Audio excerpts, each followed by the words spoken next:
Hello everyone. In this video lecture, we will study the topic process of empowerment. So let's start with the video lecture. So first we will study the empowerment. What is empowerment?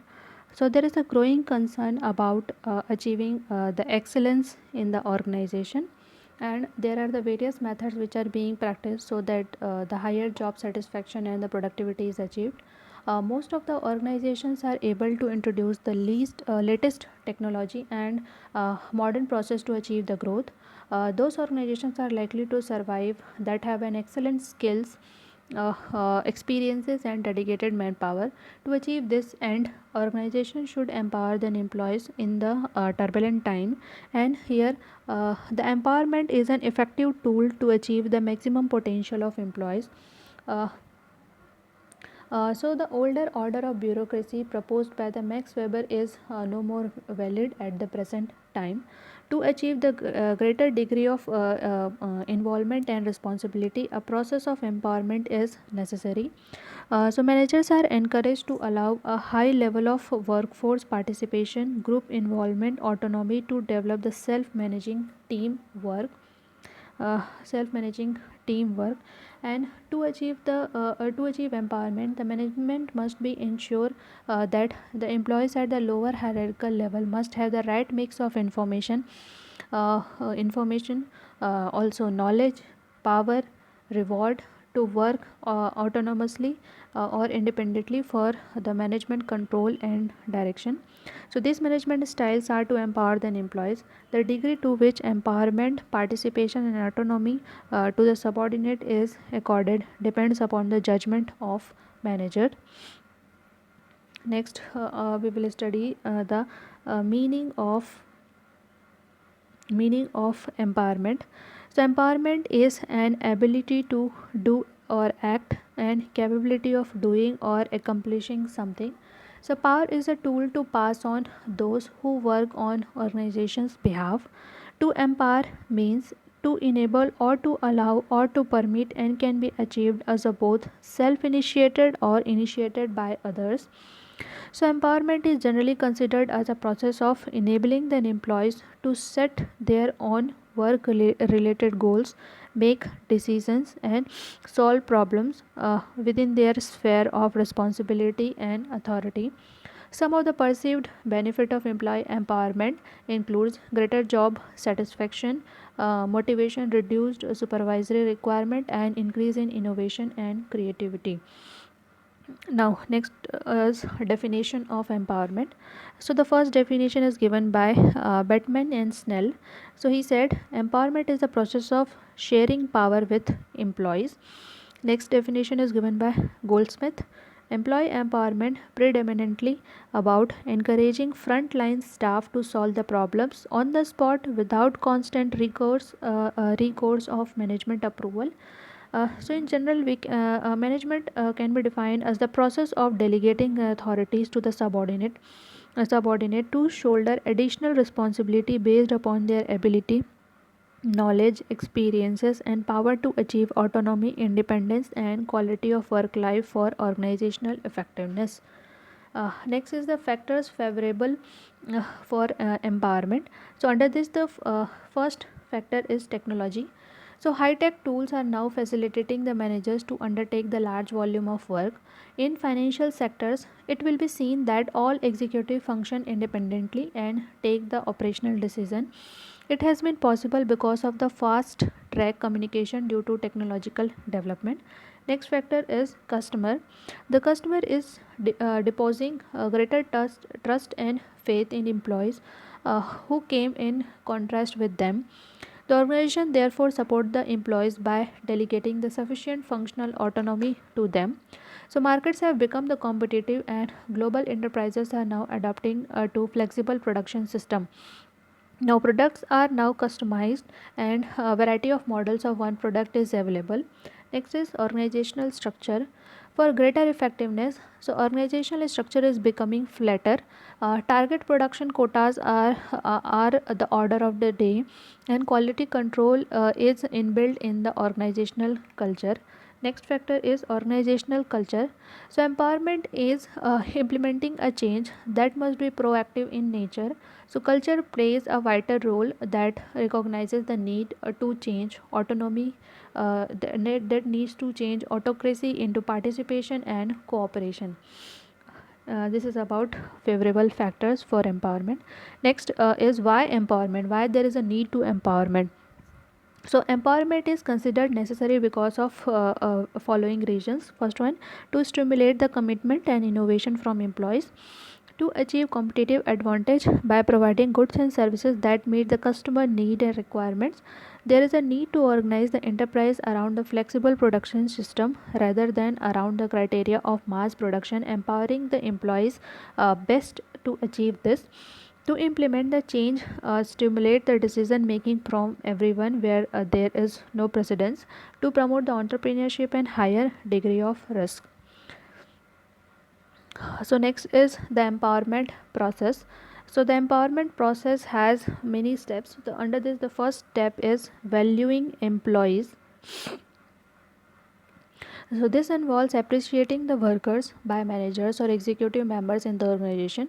So this will aid in the process of showing that you appreciate and value them for their work they perform in the organization, and this helps in empowering the workers. Next is sharing vision. So employees are also empowered by sharing information on the company's vision and objective. Next is direction and control sharing with workers. Sharing goals and direction is also the way to empower the workers. This involves the sharing information with the workers on the goal and also the directions of the organization. Next is trust. The organization should extend the trust to their employees, whereby they will allow the workers to make their own decisions, which may not be in line or with the decided by the performing the task. Next is the provision of decision making information. This involves the provision of information to employees that will help them to make decisions on their own. Next is involvement of workers in decision making. So this involves including the workers. This involves including the workers in decision making of organization. So this helps in empowering the workers. Next is feedback. So it is important to frequently provide the feedback to employees on to show how they have performed in the organization for a given period. Next one is solving problem. So when problem occur, there is a need for the organization to implement the ways in which they deal with this problem. Next is communication. An organization should ensure that it listens to its workers, at the same time provide the guidelines to them. Next is social reinforcement. This involves giving the encouragement to the workers for the purpose of boosting their self confidence in their workplace. Next is training. So training provides the information is a major way in which the organization can empower its workers. So this is because the information itself is power. Next is emotional support. An organization should also provide the emotional support to its worker as a form of empowerment. Next is types of empowerment. So there are generally three types of empowerment. First one is suggestion empowerment. So it represents the small shift away from the control model. The employees are encouraged to contribute ideas through the formal suggestion programs or the quality circles, but their day-to-day work activities do not really change. Next is job involvement. So it represents a significant departure from the control model because of its dramatic opening of the job content. Jobs are redesigned so that the employee use the variety of skills. Next is high involvement. So high involvement organization give their lowest level employees a sense of involvement, not just in how they do their jobs or how effectively their group perform, but in the total organization performance. Next topic is approaches to empowerment. So the real problem is that how to empower the employees. So like other behavior problems, the researchers have studied that the problems and have suggested the five broad approaches for the empowerment. So these are, the first one is the job mastery.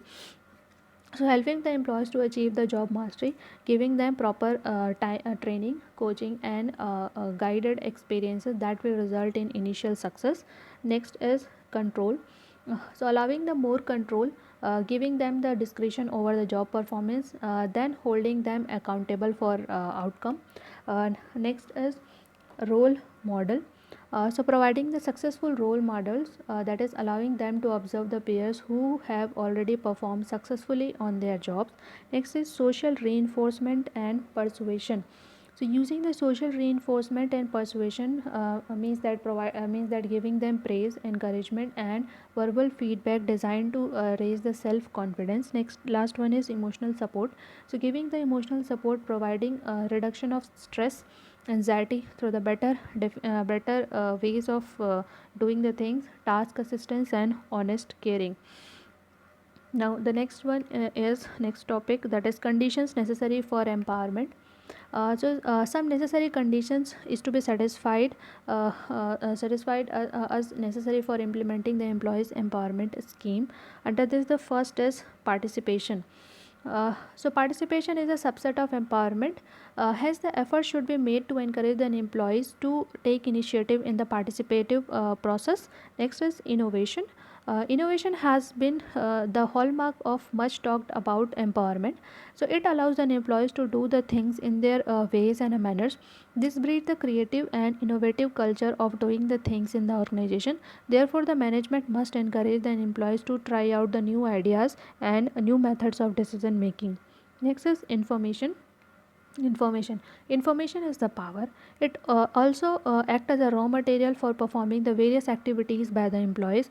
So good decision depends among the other things on such as good information or a data. Hence the employees must have the free access to information, and the required information must be made readily available to them. Next is accountability. So along with the giving the employees, they must also held accountable for their result. The purpose behind it is that it is not to identify their back spot and single out them for their punishment, but to know that they are giving their best efforts. Next topic is barriers of empowerment. So there are a lot of barriers to empowerment. First one is lack of support. So poor relationship between the management and the labor will slow or prevent the acceptance of empowerment. Poor communication. Poor communication supports the lack of trust in the organization. It can be lead to unclear expectation. When a team has unclear expectation, they revert to the previous a known way of doing the business. Next is fear. So people fear the unknown and therefore resist the change. A clear and a constant reminder of vision, goals, and how everyone fits into this goals is required. So people needs to feel secure about their jobs. Next is lack of training. So inadequate training leads to confusion, frustration, and anger of employees who are asked to change but not given the tool. So baseline, the need for them to measure how the progress after training. Next is lack of measurement. The team will be anxious to see how they are doing. So measure and post in a plants the status of an every change that needs to be accomplished. Now, thank you very much for listening it very patiently.